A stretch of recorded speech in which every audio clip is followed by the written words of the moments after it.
प्यारे बच्चों, कैसे हो आप? खुश रहो, स्वस्थ रहो। आज हम लोग व्याकरण पढ़ेंगे। व्याकरण में बहुत सारे बच्चों ने पूछा है कि मैम हमारे पास तो दूसरी किताब है, आप दूसरी किताब से पढ़ा रही हैं। तो बच्चों, उसका मतलब ये है कि व्याकरण तो कभी बदलता नहीं है। आपके पास कोई भी किताब हो, व्याकरण कभी नहीं बदलेगा। मेरे पास किताब है जो मैंने पिछले साल पढ़ाया था, मैं और मेरा व्याकरण।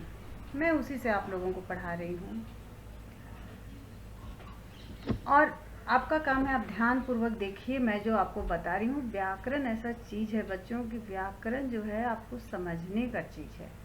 जो वर्ण आपने पिछली कक्षा में पढ़ा उसके पहले में, मतलब नीचे का क्लास कक्षा से आप जो पढ़ते आ रहे हो वही हम अभी भी पढ़ रहे हैं। इसका मतलब क्या है, आप एक बार उसको समझ लो।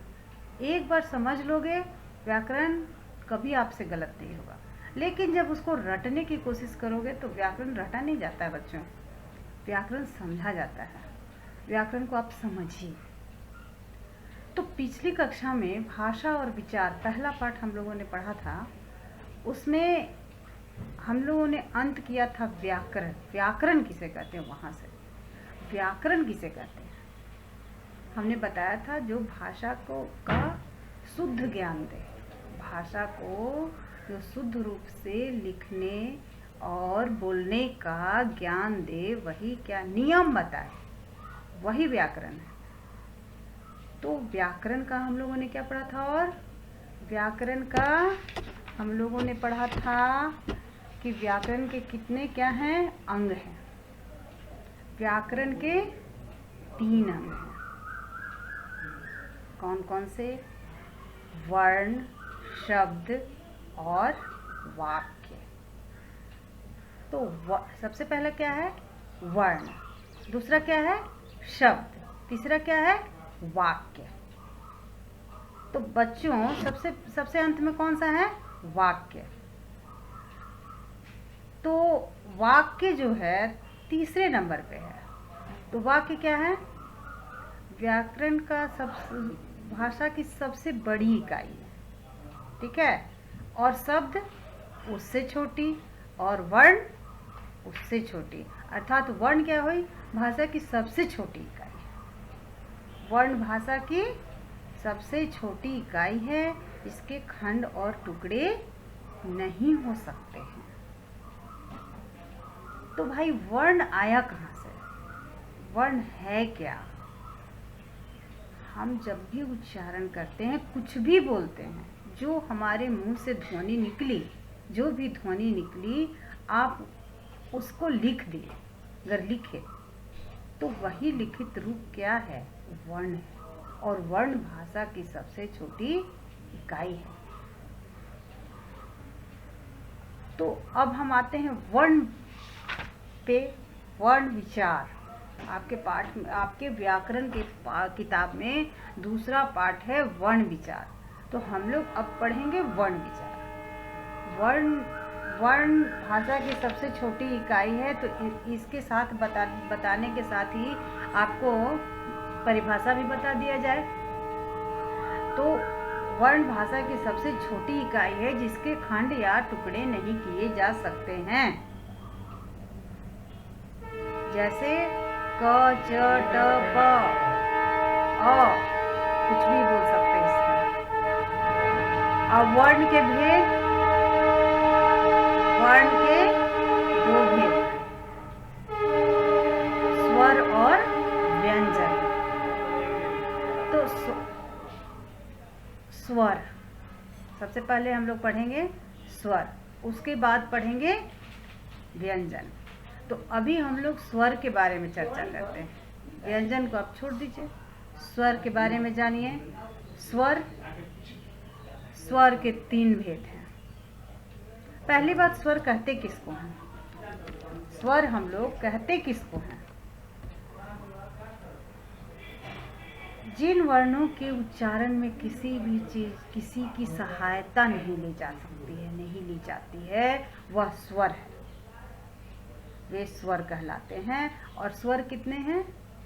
स्वर आप लोगों को मालूम है, स्वर 11 है। कौन कौन सा? अ, आ, ई, उ, री, ए, ओ तथा औ। ये क्या है? स्वर है। स्वर के 3 भेद हैं। कौन कौन से? ह्रस्व, दीर्घ और प्लुत स्वर। ह्रस्व स्वर कौन से हैं? ह्रस्व स्वर किसको कहते हैं?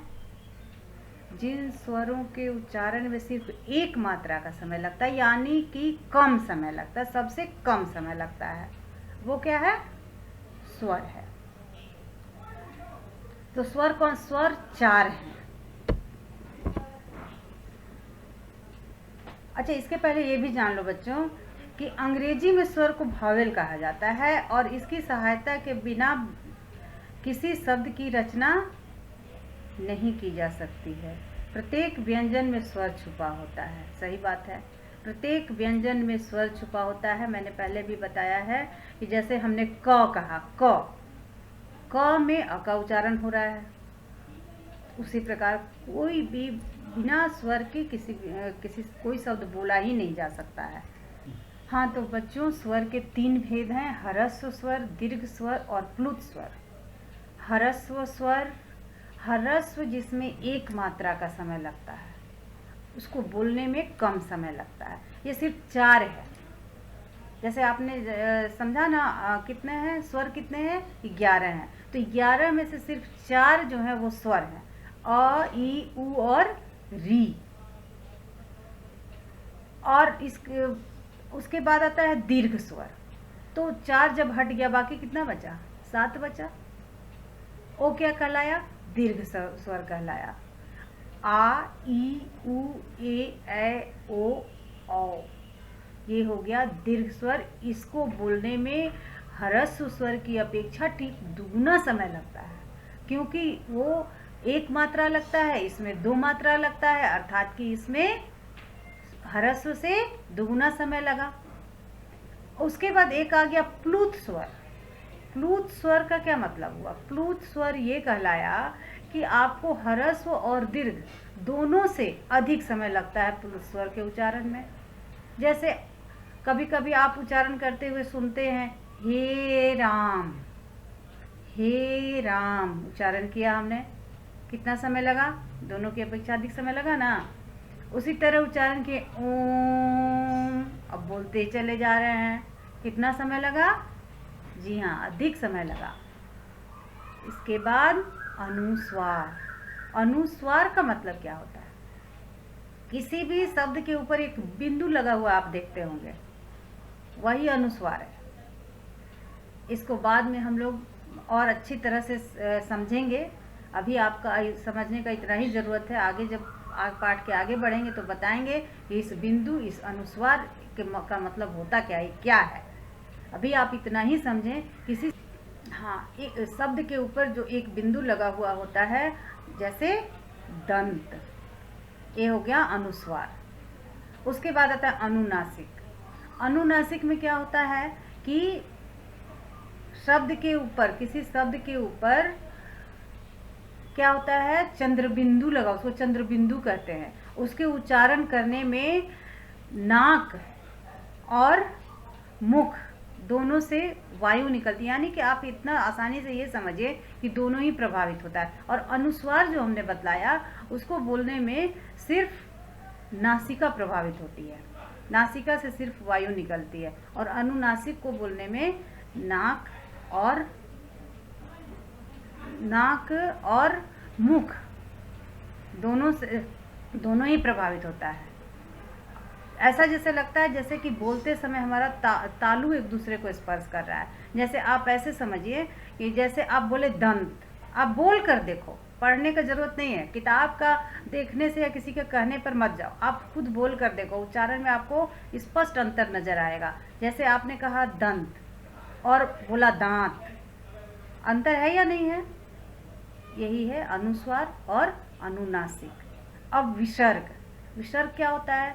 विसर्ग किसी शब्द के बाद 2 बिंदुओं के रूप में इसका प्रयोग होता है और इसका उच्चारण ह की तरह होता है। ह की तरह कैसे? प्रातः, अतः इत्यादि ऐसे ही और बहुत सारे शब्द हैं। अब अयोगवाह, उसके बाद आता है एक शब्द अयोगवाह, व्याकरण में हम लोग पढ़ते हैं। अयोगवाह किसको कहते हैं? अनुस्वार और विसर्ग को ही अयोगवाह कहते हैं। अनुस्वार और विसर्ग को अयोगवाह कहते हैं। आगत ध्वनि, अब ये क्या है? एक व्याकरण से एकदम अलग ही चीज। आगत ध्वनि, आगत मतलब क्या होता है? कहीं से लिया हुआ, कहीं से आया हुआ, उसको आगत कहते हैं। हमने ले लिया है। आपको तो पता ही है, हिंदी में बहुत सारे भाषाओं के बहुत सारे शब्द हैं। बहुत सारे शब्दों को हिंदी भाषा अपने में समाहित किए हुए है। उसी तरह अंग्रेजी शब्द का एक लिया हुआ है एक शब्द आगत ध्वनि, जिसको हम लोगों ने नाम दिया है। जैसे आप लिखते हो हॉस्टल, डॉक्टर इत्यादि। इसके बाद एक चीज और हम लोग पढ़ते हैं इसमें, मात्रा। मात्रा क्या होता है? स्वरों के बदले हुए रूप को मात्रा कहते हैं। स्वर जो हमने आपको बताया ना, अ, आ, ई, उ, री, ए, ऐ, ओ, औ, ये क्या है? स्वर है। तो अब कहा जा रहा है कि स्वरों का बदला हुआ रूप मात्रा कहलाता है। तो आप यहाँ सामने देख रहे हो, किताब में अपने देख रहे हो या सामने स्क्रीन देख रहे हो कि आ, मात्रा इसका कैसे लिखा हुआ है? सिर्फ एक लाइन दिया हुआ है, छोटी ई। छोटी ई आप मात्रा कैसे देते हो आपको पता है। जैसे छोटी ई में लिखे, क्या लिखे? किसान, सिंचाई। अब बड़ी ई मात्रा के रूप में कैसे मिला? जीत, सीधा। आप ई ही नहीं लिख दिए, उसका रूप बदल कर व्यंजन से मिलता है। वो मात्रा जो है अपने रूप को बदलकर जब व्यंजन के साथ मिलता है, उस स्वरों का, तो उसको हम लोग क्या कहेंगे?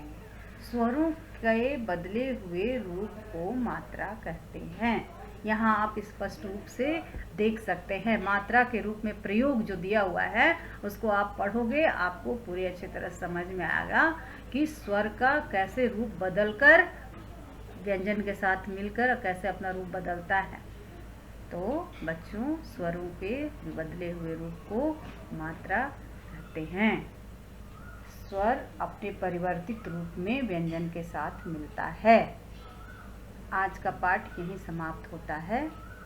अगले दिन हम लोग व्यंजन पढ़ेंगे।